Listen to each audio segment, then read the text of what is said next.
This is so great. This is actually the first time that the two of us have ever even spoken. Yep, because usually we in the messenger and see only beautiful pictures, Oh, which that's exactly how I feel as I see so many of her beautiful photos. Am I saying your name right? Is it Nathalie or Natalie? Nathalie, yeah. Nathalie. Okay, okay. Well, let's go ahead and get started. I want to make sure that okay, there we go. I want to make sure everyone can hear us. Okay. Yeah. So welcome, welcome. You can see that we have Philip and Marianne and Talent joins Moon Pepper Yoga. Hello, everyone. And this is Wire Wednesday. And today we're going to have the opportunity to hear a little bit more about who Nathalie is. To also, she's going to be sharing with us about meditation and the importance of meditation, especially from the Western perspective. So first of all, Nathalie, where are you living right now? Right now I'm in Russia because, the situation in the world became quite difficult, so travel not possible. So I left my base in Thailand, Uh-huh. which I live, I think 15 or 16 years. I already lost Oh, counting. wow. Yes, and come back to my hometown. Uh, All right. Well, so that's a totally different lifestyle going from Thailand back to Russia. uh, especially from the island life to the city life, that's the big change. And it's where you have to use all the practice which you learn, Yes. nice environment and pleasant climate, and apply in stressful city life. Right. So what city are you in Russia? It's small city. Uh-huh. It's well known, but it's south of the Russia, so it's still beautiful. Yeah, yes, but it is still a city. It is a it's city. it's still like we have lots of universities and Mhm. lots of medical Yeah, so centers. there's you've got all the things that you need. Everything is there. And in addition to that, you have all of your skills and tools that you've been developing and teaching in yoga and in meditation. And I just wanted to just ask you, how is it that you've come upon this practice? Uh, that's really, really good question, and you can't believe if I start to tell you about my journey, because my journey start as professional fighter, like Muay Oh Thai. my goodness. Yeah, so I used to do martial art, and my big problem was when I changed again the environment. So when I moved from Europe to Asia, so I started to try different styles, and with different styles became lots of anxiety, and I was a little When you bit say new different styles, do you mean different styles of fighting or do you mean different styles of yoga? fighting. Yes, I used to train in kickboxing and English boxing. When Gotcha. I came to Thailand, so I switched to Thai boxing. If you know the difference, if not, I A lot can more tell you. kicking, So right? yeah, we use elbows and we use the knees, and it's most dangerous because we're not using the helmets. So it's only the boxing shorts and the gear for the mouth. That's all. Wow. And the gloves, of course, and the gloves. So Yes. Yeah. and violent, but we're not as a fighter afraid of injury. We're afraid of actually loss. Yeah. Oh, So if you lose, you're a loser. So let's be right. clear. All that sport people tell you, like, most important just to participate. No, it's not in the boxing. Yeah. No, especially if you're That's gonna get hit in the face and stuff, you might as well, you want to win. If you're gonna get beat up like that, then uh then you want to good. at least be the winner. So let me ask you then, so you go to Thailand, you're studying a different kind, you're doing Thai boxing, then why yoga? How did yoga come in? Because that is such the opposite of uh boxing and fighting. Not because in Asia, that's the part when the boxing meet the uh, not yoga in our way, which we are as a teacher, like teaching now. It's more like Tibetan way, when we are using the meditation. So all the mindfulness, all the psychology practice, all the practice to train your mind to become the best fighter or to win the competition, and to stay healthy, not just only physical healthy in your mind, mental health. Right. When we called it right now in Asia, it was like hundreds years ago, and it was part of the martial art training. It's why when I start to try different style, my teacher, Vicharn, he's Thai and he's Buddhist, he took me, he saw my struggling and he took me to meditate. And here the funny story comes, because he didn't explain me. He just took me to the mountains and he was walking and walking, and I was like, where we are going? And he took me up to the mountain, and it was like small bench, not fancy one, just bench, and you can see like from top of the hill. And he sit down and say, look and meditate. And I'm like, what? And he closed his eyes, sit down, closed his eyes, and he was gone. Like in his mind, everything. And I was sitting, twiddling my thumbs, looking around. It was beautiful, but you know, I was like, after 1 hour, I'm like, oh, we're still here. Right. But also in Asia, we can't disturb the teacher. So I should wait. I mean, it's like, yeah, I should questions. Wait. You had to wait. No question. Yep. I was waiting until he's like come back. You're like twiddling your thumbs.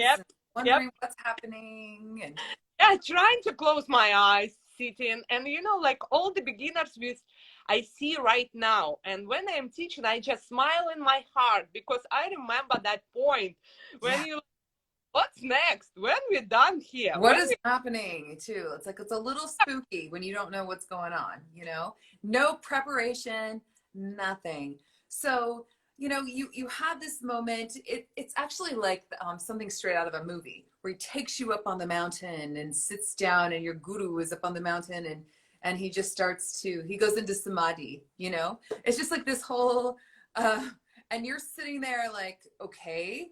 So where's the transition point for you? What happened next? I love all the hearts that are coming up. Yes, yeah. So the transition was because he took me to the regular practice. We're not going every time on. You didn't go up the mountain every time to meditate. Yeah, no. It was like even in the gym. He has place and space where it was like meditation space, like and it right now. But before it was just some room, the statue of the Buddha. But you know, in Thailand, it's like everywhere. Even my now, we call it Buddha house, because I have 7 or 8, something like that. Oh, I love your photos. So there's always Buddha, and you have this beautiful tattoo on your shoulder of Buddha. And yes, so it had a huge because it's like huge impact on me, and it's like growing in me. And that's where we say like meditation, not just formal practice, when it's like your living style, it's your way of life, it's which you are something like became right.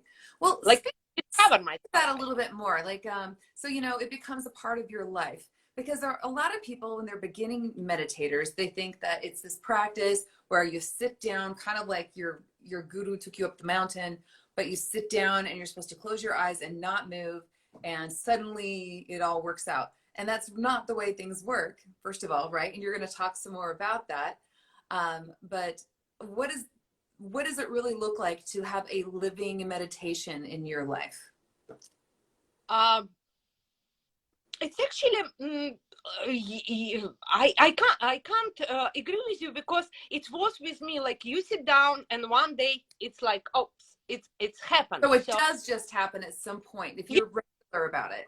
Yes, yeah. But you work on it. Yeah, of course. You sitting and you meditating, but it's not easy because, again, as I say, my teacher described it like it's important part of the like martial art training. So if I would Yeah. like to become best fighter, for example, I have to do this and this bring me to my goal. And it never was a question. And because the martial art already put high level of discipline on my daily activity, so I was just sitting and doing, and I wasn't trying hard to achieve something, because it wasn't like, okay, it will be some enlightenment. No, Right, right. know about it because of the books, because we're reading a lot, because lots of different teachers, different styles like open for us. But there in Thailand, it just how they start their day. They Yeah. wake up, they do prayers, if they like religion. If you just kind of using meditation in your daily life and not became a part of the Buddhism, it's still your formal sitting Yeah. and discovering your mind, discovering and reopen your emotions, checking your body, checking your mental status, and yes, put some goals in front of you for the day ahead of you. Right. So it's like, it's how I still do it. It's how I still start my day, even right now when I not fighter anymore. Right. Well, let's talk about that for a second then. You're a fighter, you're in Russia, and you go to Asia, and the whole idea is you're learning these different modalities, you're very stressed. For those who are just joining, and you develop this meditation practice. So how are you now as a person compared to who you were before? Because you're Oh, back in Russia, you've come full circle. You're not fighting again, but you're back in Russia. yes, yeah. But if we compare two different me with that, like I think I start my practice, I think meditation practice in something 2006. And in 2012, I was going to formal study Yeah. about meditation. It was Dharma House with Helen Jandamit, amazing teacher, and one of the women who's like accepted by Thailand, because she's British, as a teacher of Vipassana meditation like style Yeah. and Yeah. teachers training. So that's the unique figure by self. And so from that time, I start to think what how the people can have the same experience as me, Right. not fighters, how they can understand and enjoy the benefits of that calmness which you get from meditation, the quality of your life change in the better way, Yeah. and it's not affected by external influence. Yeah, for Right. example, I have new clothes, so I'm happy. If I have a new It's a clothes, really cute top, by the way. Is that a Cure Grace? I love it. I really do. And that make me happy. But again, we speak about external influence. Yeah. Yeah. But how to stay still happy for the people who, for example, I don't know, haven't that such beautiful things. So Yeah. that, yes, that's what we try to develop with meditation. But yes, for most people, especially who hasn't such a strict discipline before, it's difficult. So it's when I discovered the yoga and different way to come to through the physical asana practice, through the breathing exercise, from the video. Right. So, after that, already in 2012, after when I became a meditation teacher, I start to discover, okay, let's see the different way. And that was the Ashtanga yoga, again, like pure strength. Yes. I love it. But again, it was lots of shifting and changes, because in some of my classes was visited, the people who come for my classes, they wasn't like super healthy. So Mhm. Ashtanga yoga wasn't, It's a little rough for people who are yeah, just, you yeah. know, get into yoga. That's a really, bam, that's an immersion, isn't it? Absolutely. It's why I started trying different styles and start to discover more. And it became like hatha yoga, yin yoga, and other different styles. And now it's like even yoga therapy. Yeah, we say. Mm. Because now I'm working in medical center to help people recovery, and it's physical recovery and the mental one. So we again coming to you you cannot be fully healthy if you're not strong in your mind, and the No, mind need to be trained. So mm. that's what my in towards my small journey. Well, that is amazing, and that's a lot. And you talked a lot about in that section about benefits of yoga. You know, you indirectly talked about it. You know, all the benefits, and there are even actually not all. There's some of the benefits of yoga. It's some of them, yeah, it's like it's lots of them, because everyone, what our purpose, yeah, we all would like to be happy, and the Hmm. happiness is our primary goal.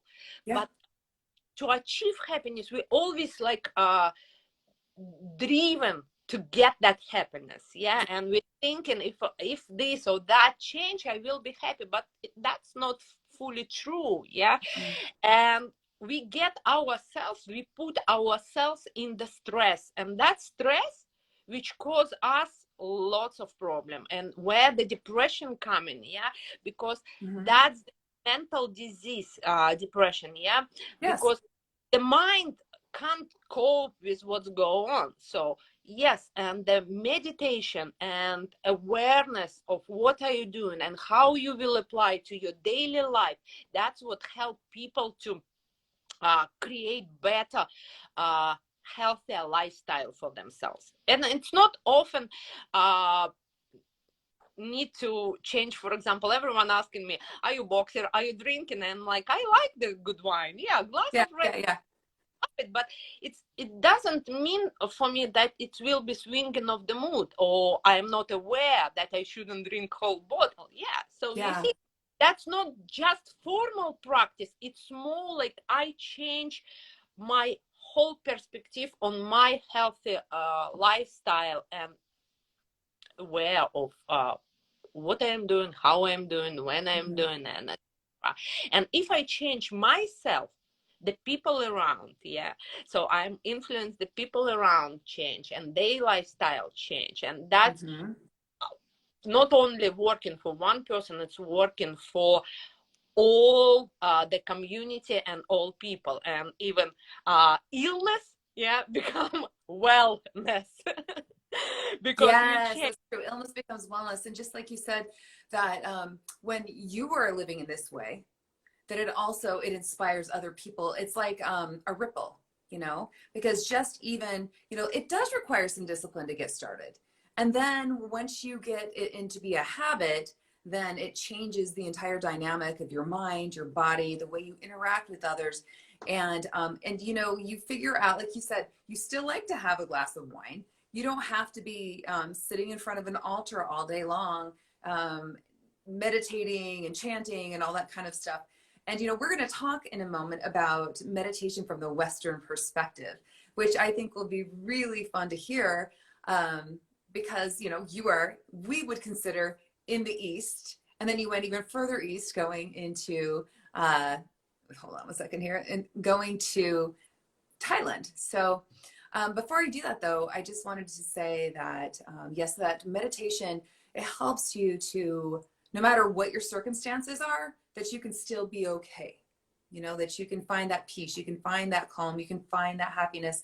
And the word happiness is, when you strive too much for it, it's toxic. You know Yeah. that it's so we kind of come at it indirectly. It's kind of like, instead of looking into the sun, that you can, you know, be enjoying the rays of the sun or look at it through a spectrum or something like that. But I think it's a beautiful concept. And yes, and by the way, when we do focus too much on when I get this, then I'll be happy, because as human beings, when we get there, we generally just look for the next thing. We don't take it in and enjoy it. And that's, if that were the case, then we would not have so many depressed millionaires or billionaires, you know? So yes, I don't know if you have anything more to say about that before we transition into what you want to say about meditation from the Western perspective. I think it's a little bit not so formal. I mean, not 20 minutes after the class is finished. Of course, you do like Hatha or Ashtanga class and you go to the any studios in Thailand, or even in Korea, I was, and all that region. You have that 20 minutes and it's mostly focused on the breathing or sensation in your body. But that's also, we have not like meditation classes, it's mostly retreats, or you can go, for example, to the temple and spend a little bit time with the monk, and sitting, chanting and just meditating. Nobody will disturb you, nobody will be like kick you out like this. That's right, because everybody looks the same when you're in there, and you're just there to meditate. And so that's a little bit different, I think. And also, yes, we had like lots of retreats in Thailand, but retreats not when you're drinking cocktail on the beach and just classes. Or like a spiritual retreat almost, you know, it's an immersion. Yeah, like you have to meditate 12 hours in a day. Okay, so imagine. Wow. And so also silent, so no talking, no kind of like eye contact, because if you would like really explore your mind and understand who you really are, you need to kind of turn inward, and you shouldn't like lost or share your energy. It's not bad, it's not about good or bad, it's more about when you in on something on the way, you have to walk that way, and to walk that way you need the energy, so you accumulate and you put that energy to understand yourself. And yes, we in that retreat we have like sitting quite longer and go through the pain when the pain become your friend, because yes, your knee is hurting, your back is hurting, or you're thinking, what I am doing here, I'm good at I'm paying for this, right? I came halfway across the world and I'm paying for this. yeah, so you know, but that's the way, and that's the beautiful way, because you can go deeper, because like in everything, when you truly put your attention on something and you work on it, you will gain something. Nobody knows what you gain. I mean, it's like so personal journey. Even though you will be in same environment with the same teacher, but everyone gets what they get, what they deserve, probably in past lives, or maybe right now, and someone was like maybe like more relaxed and adaptive or open, or some people like read lots of books and put like shorts, like close their eyes a little bit, so they expect, I don't know, some enlightenment, and it's not coming. So again, that's internal work, really interesting, and that's happened really often, and you don't need to go so far. It was close to my house, so you know, I can easily go and on that type of retreat very often. So beautiful journey, and for each person, when they're ready, I recommend to do definitely once in lifetime in this life. Right. Almost like a pilgrimage to your soul, you know, like to find yourself and your connection to higher consciousness. Yes. So let's talk for a second about, if you would, can you explain what is the difference? I know this, but I want to hear. Mm-hmm. What's the difference between mindfulness and a meditation?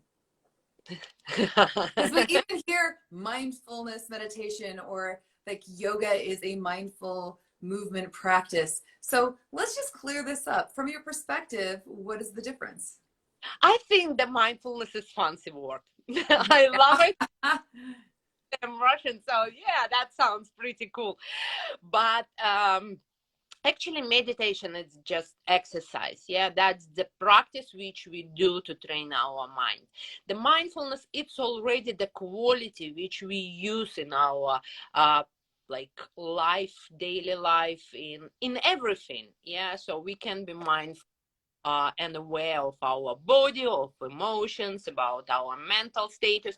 Even that, for example, the cat playing behind the door, you know, Mhm. that's which we are really uh, pay attention, and also we can focus on it and Mhm. develop that quality, or we can ignore it and we can stay in the darkness Right. and can invite the destructive emotions. Yeah, because emotions actually the neutral, but for example someone irritate us. Yeah, and Yeah. if I am a person practicing the mindfulness, I will be immediately reacting with violence probably on that Mhm.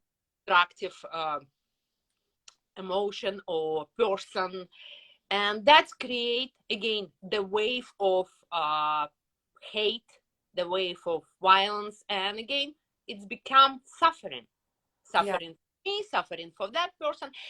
It's never ending cycle which I create by self because of my darkness.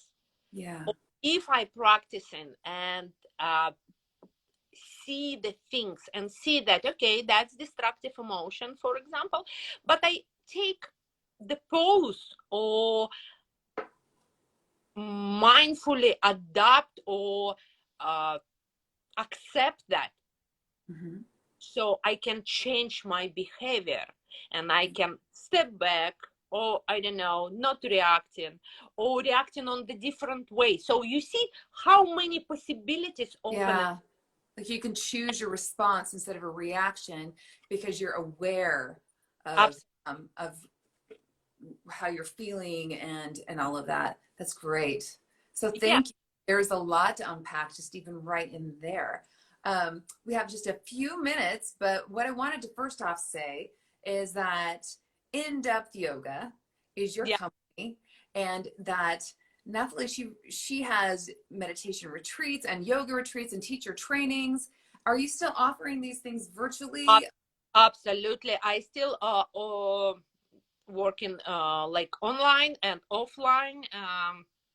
It just depends where you are and where I am. Right, right. So you have all sorts of offerings, and if you're not following her, it's In-Depth Yoga, not death, but DEPTH Yeah, yoga, and her YouTube and channel on there, so you can click on it. And her website is indepthyoga.com, and it has a listing of all of her offerings. So if you wanted to, even though she's in Russia and maybe you're in Connecticut, and you would like to have a session with her, then you can reach out to Nathalie and set something up in that way. And you can get a flavor from watching this of who she is. She's a lot of fun. She knows a lot. But you can also go to her YouTube channel. And on the Kira Grace YouTube channel, we have at least one class from her. And it was a lot of fun. It seems like it was around June or something, but go and find that class. And that also will give you an opportunity to experience her teaching style. You can see your martial arts training in the way that you teach the poses and some of the sequencing. So that is a lot of fun. And I really enjoy that. So I have a couple more questions. I wanted to get that in there. But one question then that I'm sure you get asked a lot. But for the brand new beginner that maybe is from California or Colorado, and they don't have the option to sit around all day long or meditate, but they're stressed or they feel anxiety and they know they should do it. How would you, oh, I love it. Revive Outdoor says, Nathalie's my favorite. She's a rock star. Yes. Yes, she is a rock star. People need to know who you are. It doesn't matter where you live. She is amazing. But how would they get started? What would you suggest? They come to you and they say, what do I do? What would you recommend? Should I get on like an app, or what should I do? I would recommend before you go to sleep, put your hands on your belly and just breathe and feel your breath, feel your life. Focus on that breathing in and out, and it will be enough so you fall asleep. Yes, that's the point. But a little bit calm yourself before you go into sleep. And when it became your habit, like you say, you can create already, you can find the time, and you can be ready to beat that stress and not let that stress to take over you. So you will be ready. But when you like into the stress, it's difficult. You find the time. But when you go to sleep, just hands on the belly and just feel that movement. Feel that you have that beautiful creation, your life. Actually, you can do with your life whatever you like, and you can actually by self make yourself happy through the changing of way you see the things, through the change of habits. That will be my advice for beginners, whatever you live. And that's what I'm doing, still doing myself.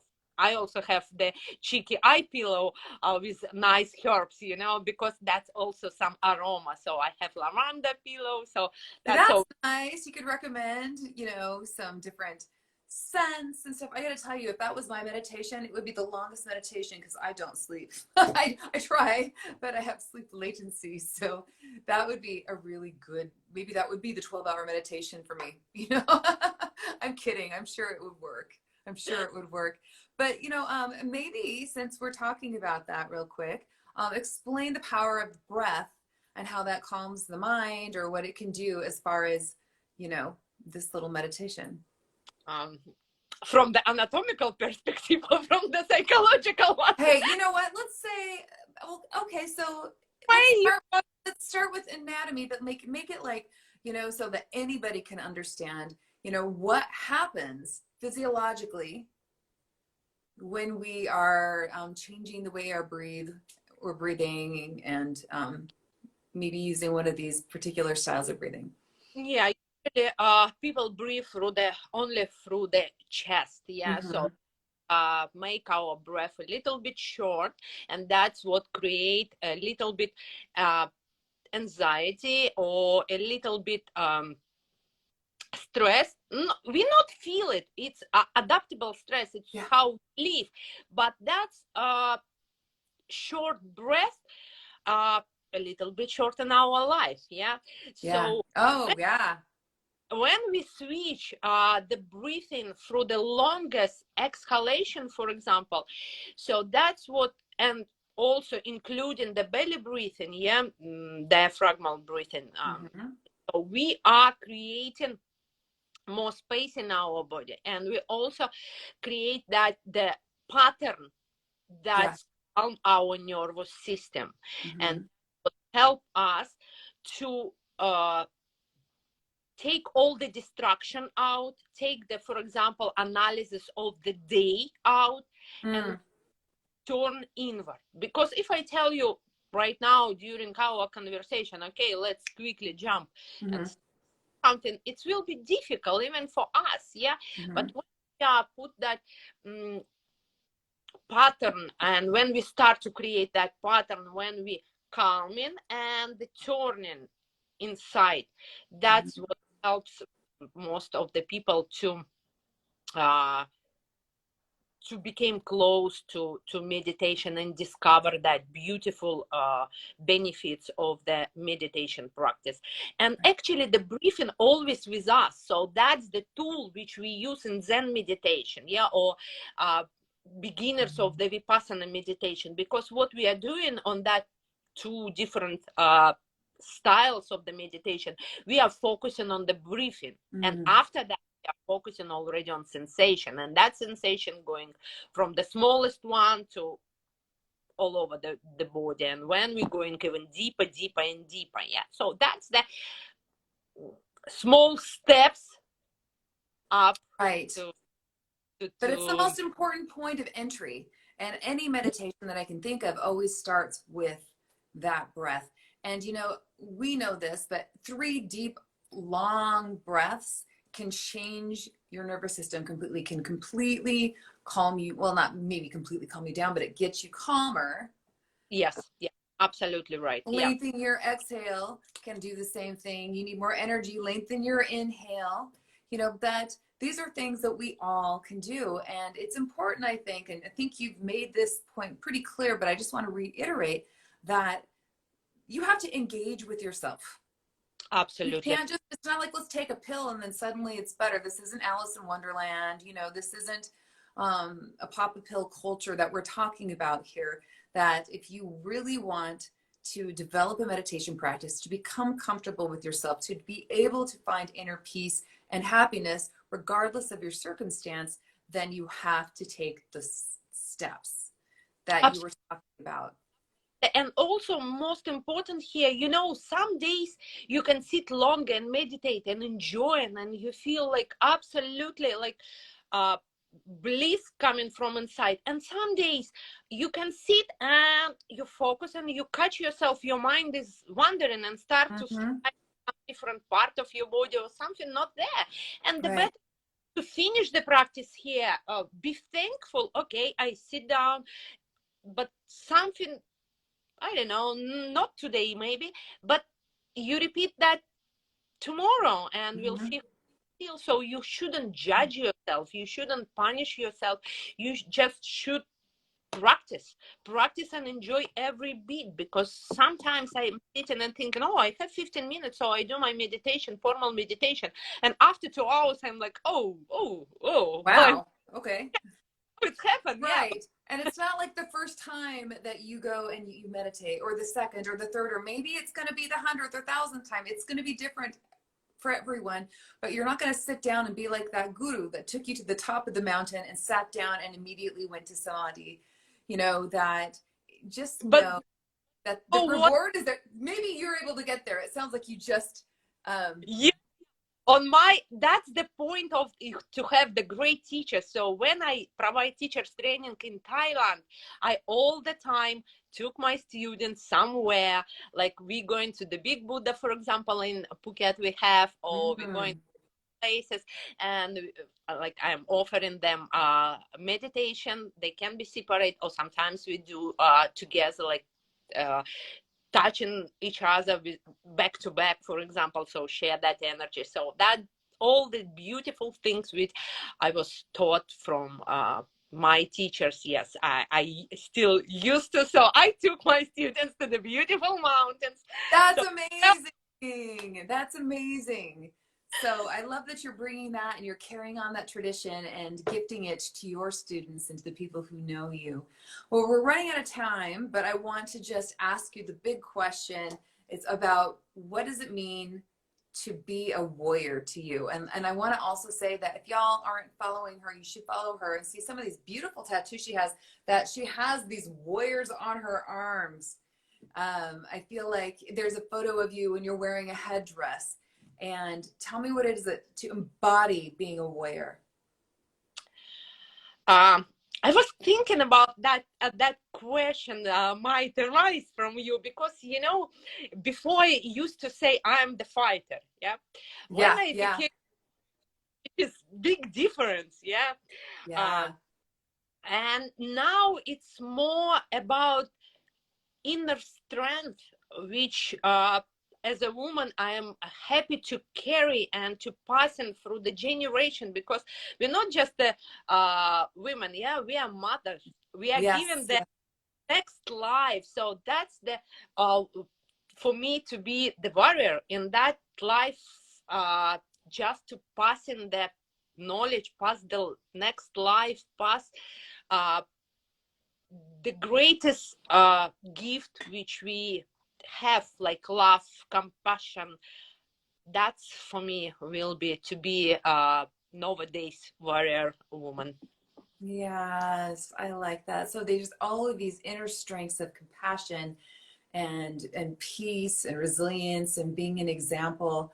And I can see that you are doing that. And I just also wanted to say how beautifully you expressed yourself. This isn't your first language. I can't even imagine being able to express and explain all the things that you have in another language. So thank you. Thank you so much for doing that and bringing that to our community. Everyone, thank you so much for joining us. Please follow Nathalie. Check out her offerings. If you want to learn how to meditate from her or just practice from her, I highly encourage it. I hope you all have an amazing day. Thanks again. Thank you very much for inviting me. Thank you everyone for joining us and listen our beautiful conversation with such amazing woman as Lisa. Thank you.